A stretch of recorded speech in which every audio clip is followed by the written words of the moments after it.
Load cells are typically used in industry as a safety sensor to prevent overloading.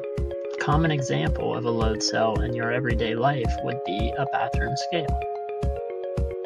The load cell uses 4 strain gauges to measure the strain due to bending, axial, and thermal loads. The orientation of these strain gauges is important in order to only measure the results of bending. By placing gauges 1 and 4 on top of the load cell and 2 and 3 on the bottom, the equation reduces and only accounts for the bending strain we desire. The objective of this project was to statically and dynamically calibrate the load cell in order to better understand its strengths and weaknesses and determine its best applications. Here's a list of supplies that we used to conduct these experiments.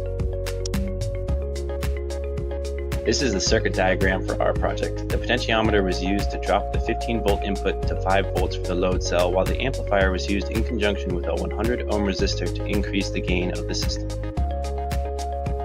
First, we statically calibrate the load cell by using a bucket and some weights.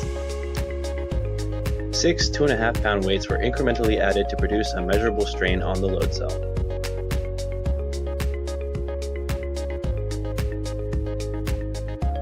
Additionally, to analyze the hysteresis error, the weights were also subtracted from the bucket.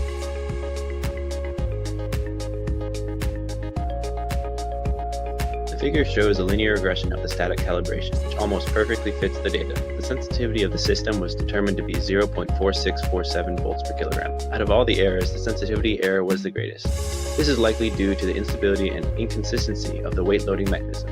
In the future, this mechanism can be significantly improved upon to limit this error. Next, we'll be talking about the dynamic calibration of the system.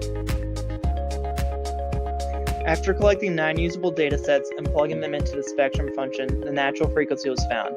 The average of these natural frequencies was 1400 Hz. The logarithmic decrement confirmed these results. The bandwidth found, 48.6 Hz, physically means the group could load masses onto the load cell at a rate lower than this and expect usable data.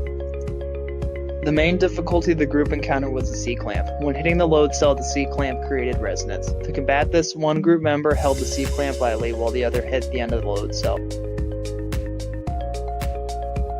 The overall uncertainty of 0.0392 kilograms makes sense given the group loaded the load cell up to 7.3 kilograms. The bandwidth also makes sense given the data previously mentioned. We believe that the load cell will be good for static loading, and in future projects we would take into account the sensitivity of the clamp.